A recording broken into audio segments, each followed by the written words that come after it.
Bab 797, Bibi, pinjamkan aku pedang. Mendengar perkataan Nando Taya, Sanderye menggelengkan kepalanya dan tersenyum, lalu terdiam.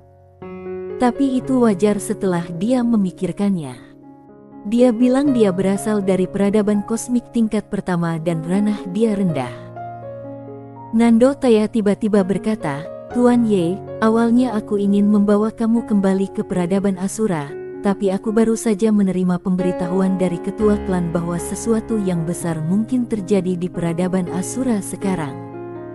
Oleh karena itu, aku tidak dapat membawa kamu kembali ke peradaban Asura.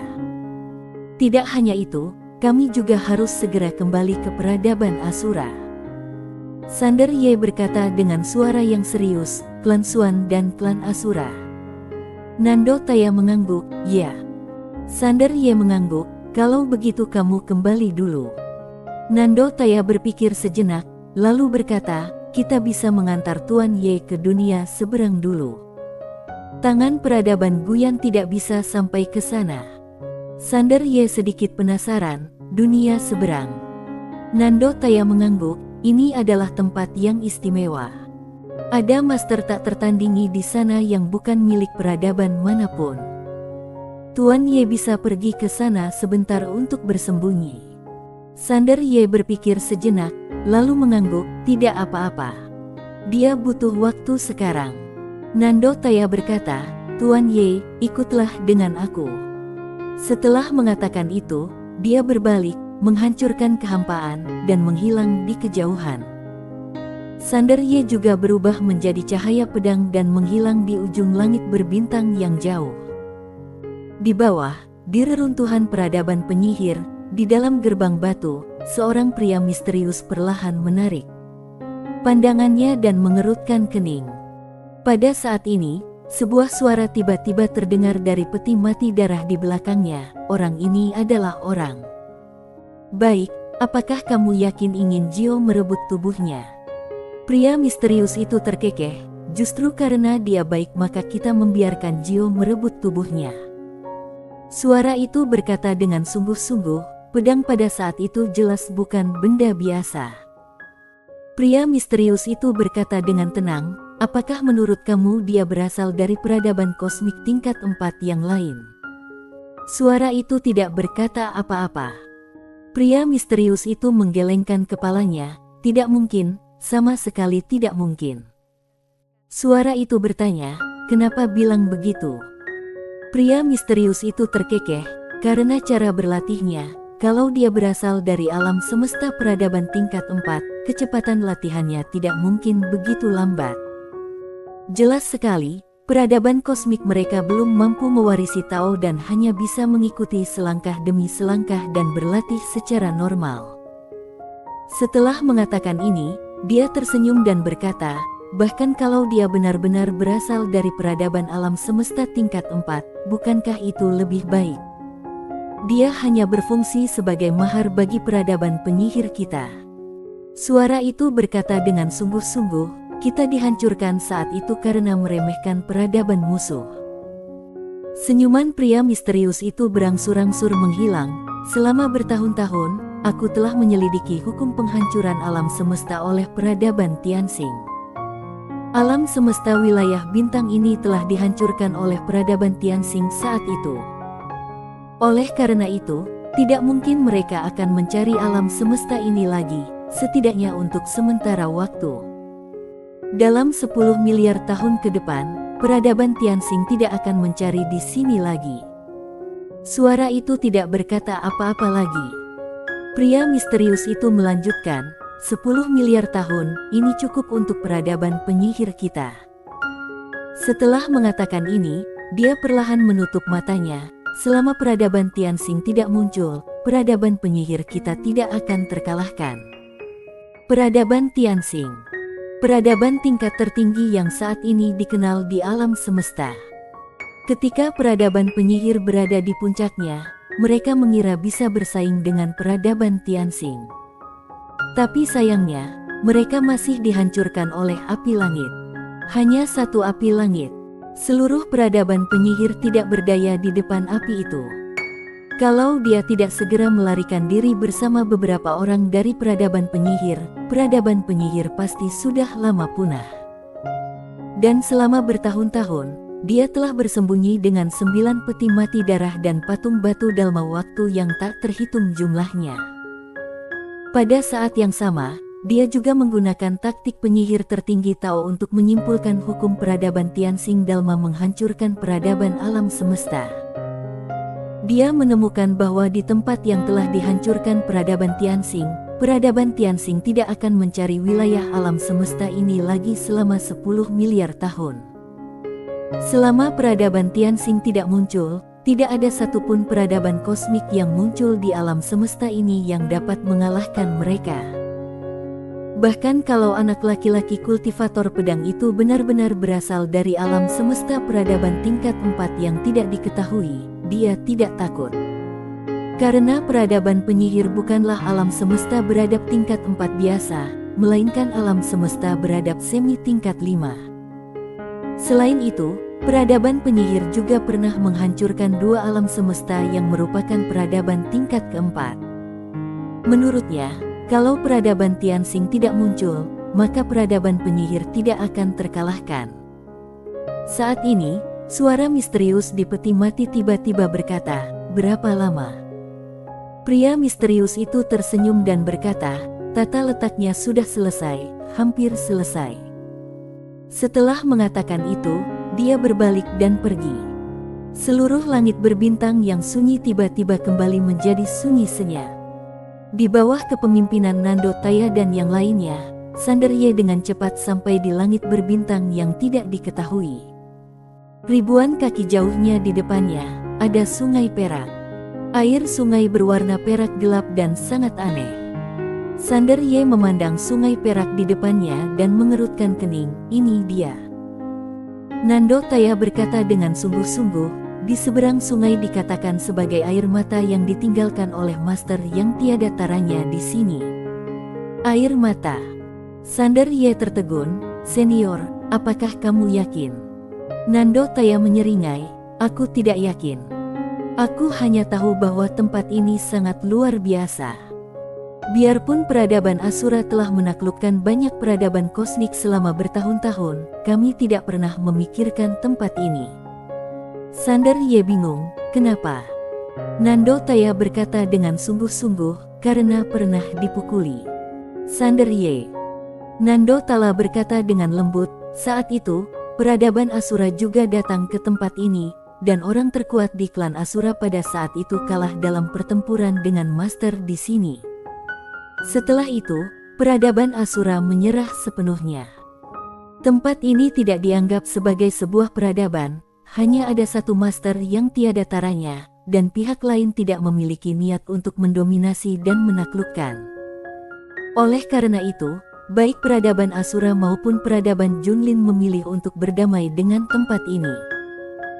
Saat Sander Ye hendak berbicara, sebuah perahu kecil tiba-tiba muncul di seberang sungai di kejauhan, dan orang yang mendayung perahu itu adalah seorang wanita tua dengan rambut beruban.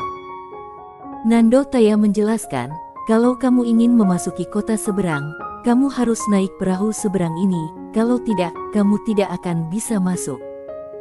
Sander Ye mendongak dan menemukan bahwa tidak ada batasan di langit berbintang. Nando Taya tersenyum dan berkata, "Orang-orang di perahu adalah penjaga di sini, dan kekuatannya adalah membuka jalan sendiri." "Heya, buka jalan sendiri." Sander Ye kaget. Dia menatap wanita tua itu. Wanita tua itu berambut abu-abu dan terlihat lernah.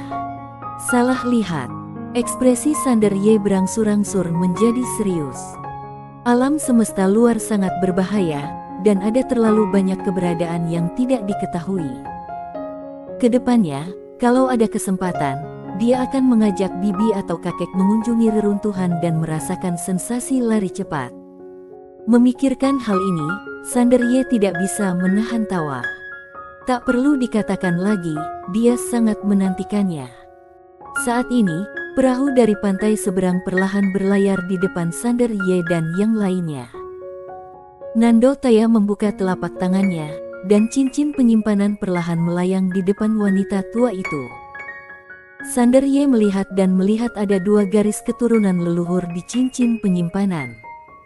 Wanita tua itu menyimpan cincin penyimpanan dan tidak berkata apa-apa. Nando Taya menoleh untuk melihat ke arah Sander Ye. "Tuan Ye, kami hanya bisa mengirimmu ke sini." Sander Ye mengeluarkan sebuah cincin penyimpanan dan hendak memberikannya kepada Nando Taya. Nando Taya tersenyum dan berkata, "Tidak perlu, selamat tinggal." Setelah mengatakan itu, dia langsung menghilang di ujung langit berbintang dengan orang-orang di belakangnya.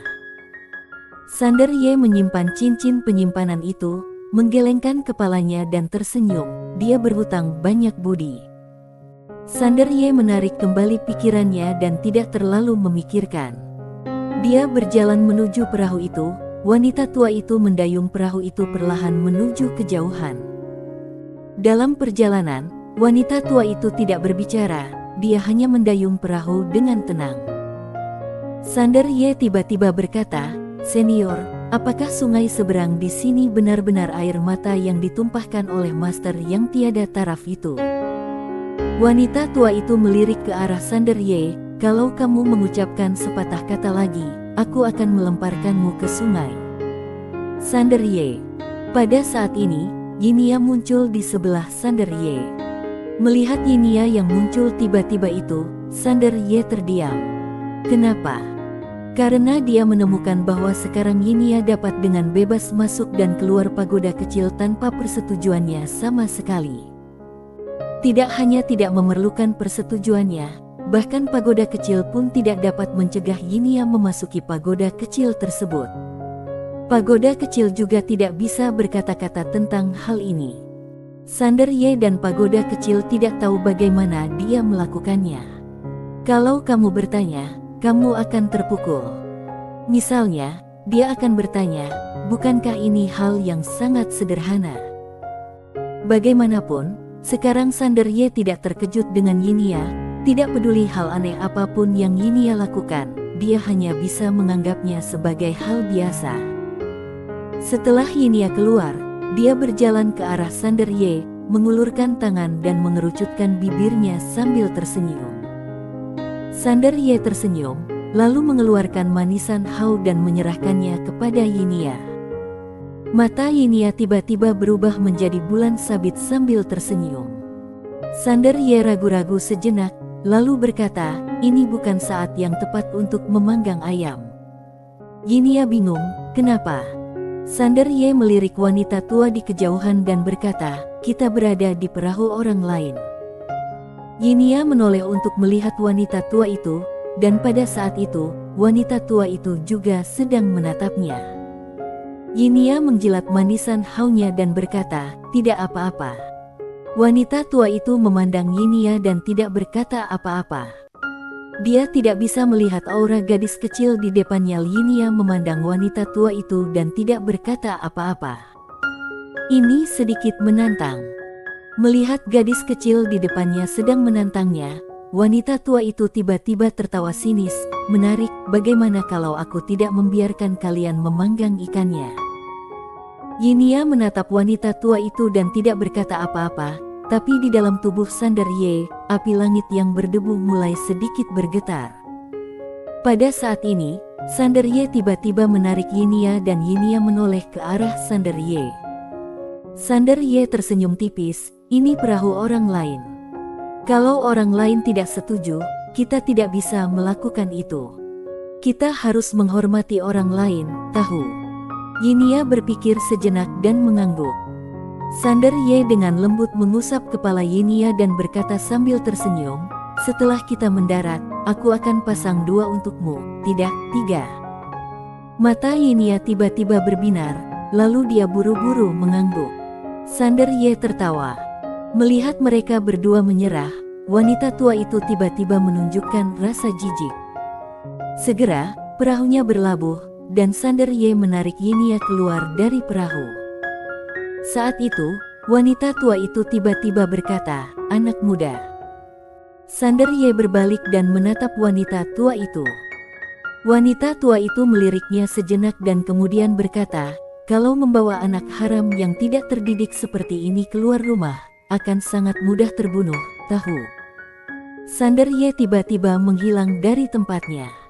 Cahaya pedang muncul. Bang! Wanita tua itu terlempar ke belakang beberapa puluh kaki.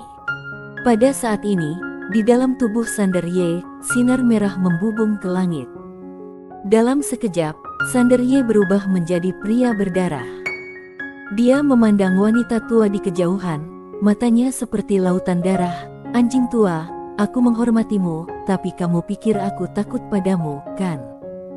Saat dia mengatakan itu, dia mengulurkan tangannya dan berkata, "Bibi, pinjamkan aku pedangnya." Jelek. Sebuah pedang jatuh dari langit. Pedang Hangdao. Tapi, pedang itu tidak jatuh ke tangan Sanderye, melainkan menusuk langsung dari atas kepala wanita tua itu sampai ke ujung. Pembunuhan instan. Sanderye. Pada saat ini, suara kuno tiba-tiba terdengar dari kota seberang. Detik berikutnya, pedang Hangdao tiba-tiba terbang dan melayang tepat di atas kota seberang. Dalam sekejap, suara acuh tak acuh terdengar dari langit di atas kota seberang. Tidak terima. Suara bibi. Pada saat ini, tiba-tiba terdengar tawa kecil dari kota seberang. Aku memang tidak menerimanya. Bersambung. Bab 798, bibimu sedang marah hari ini memang tidak terimil. Begitu dia mengatakan ini, sebuah tangan besar tiba-tiba bangkit dari kota dan merah pedang Hangdiso. Saat tangan raksasa ini muncul, paksaan yang menakutkan langsung menyelimuti seluruh dunia seberang. Itu sangat menakutkan. Pada saat ini, pedang Hangdao tiba-tiba jatuh lurus ke bawah. Tangan raksasa itu langsung hancur. Ah! Jeritan melengking tiba-tiba bergema dari kota, dan suaranya bercampur dengan ketakutan yang tak ada habisnya. Siapa kamu? Pedang Hangdao akhirnya jatuh ke kota seberang bang. Seluruh kota musnah dalam sekejap. Melihat pemandangan ini, wanita tua tak jauh dari Sanderye yang belum mati total merasa seperti disambar petir, dan kepalanya menjadi kosong. Matanya terbuka lebar dan penuh kebingungan. Apakah kota seberang hilang begitu saja? Hilang. Sanderye tetap diam. Dia juga kaget. Dia tidak menyangka akan menjadi seperti ini. Dia hanya ingin meminjam pedang itu dan menggunakannya. Dia benar-benar tidak ingin memanggil siapapun. Pagoda kecil tiba-tiba berkata, "Bibimu sepertinya sedang marah hari ini." Sanderye. Yinia menatap ke kejauhan, menjilati manisan haus secara mekanis, mengedipkan matanya yang besar, tidak tahu apa yang dia pikirkan. Di kejauhan, setelah kota seberang musnah, seorang pria berbaju putih berdiri di tanah itu. Pria berbaju putih itu memiliki pedang yang tertancap di kepalanya. Pria berbaju putih itu menatap ke langit dengan ekspresi kosong di wajahnya. Terbunuh seketika. Tidak ada cara untuk melawan. Pria berbaju putih tidak pernah menyangka bahwa dirinya tak terkalahkan di alam semesta yang tak ada habisnya ini.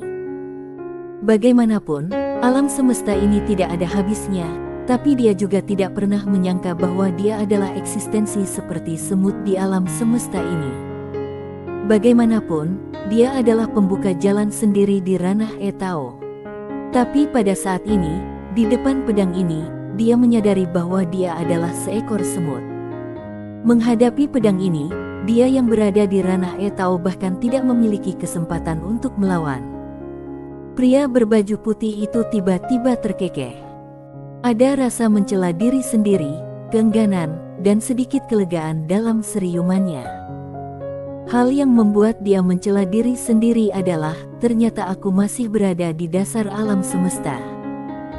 Yang membuat dia tidak puas adalah setelah berlatih Tao selama puluhan ribu tahun, dia meninggal tanpa alasan, dan dia bahkan tidak melihat wajah orang lain. Kelegaannya adalah karena Tian mungkin tidak terlalu buruk. Pria berbaju putih menoleh dan memandang ke sungai seberang. Angin sepoi-sepoi bertiup, dan pria berbaju putih berubah menjadi abu dan menghilang sama sekali. Pedang Hangdao bergetar sedikit, lalu berubah menjadi cahaya pedang yang naik ke langit dan menghilang ke bagian terdalam dari langit berbintang. "Siapa kamu?" Pada saat ini, wanita tua di perahu itu menatap kosong ke arah Sander Ye tidak jauh dari situ. Sander Ye menoleh dan melirik wanita tua itu. Tanpa berkata apa-apa, dia menarik Yinia dan pergi. Di tempat itu, wanita tua itu tampak bingung. Kalau dia tahu lebih awal, aku akan membiarkan gadis kecil itu barbeque. Kalau dia tahu lebih awal, dia seharusnya segera pergi ketika orang turun perahu, daripada menggunakan kata-kata kasar untuk menyakiti mereka. Seharusnya dia tahu lebih awal. Segera, wanita tua dan perahu di bawahnya menghilang sepenuhnya. Sander Ye dan Yinia sedang duduk di tanah. Tempat mereka awalnya duduk adalah kota seberang. Sekarang kota itu sudah hilang. Sander Ye menyalakan api dan memanggang ayam untuk Yinia.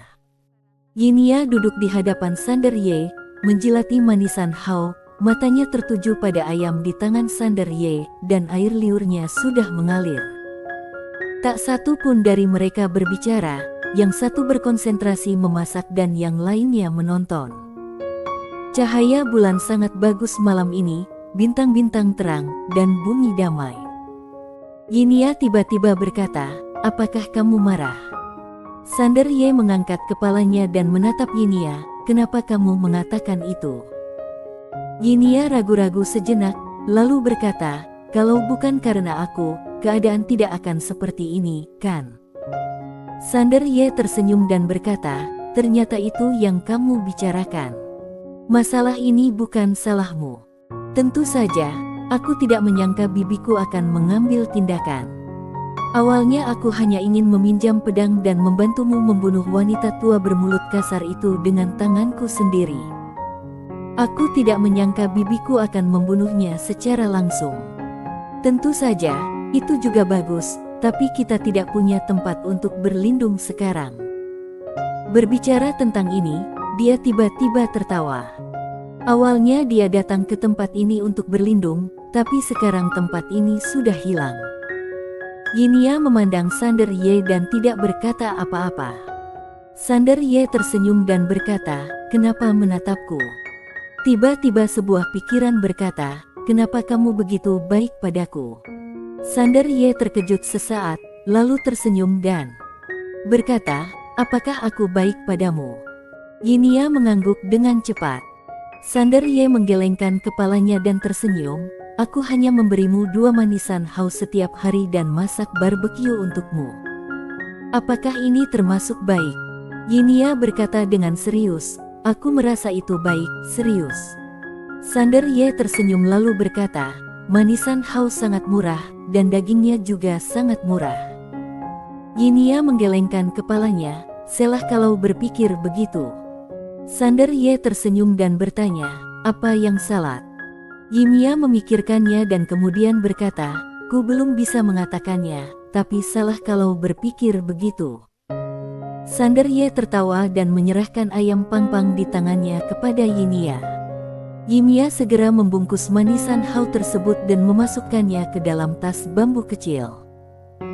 Setelah memakan beberapa gigitan, dia sepertinya memikirkan sesuatu, mercibek kaki ayam, lalu menyerahkannya kepada Sander Ye, lalu nyengir dengan mulutnya yang penuh minyak.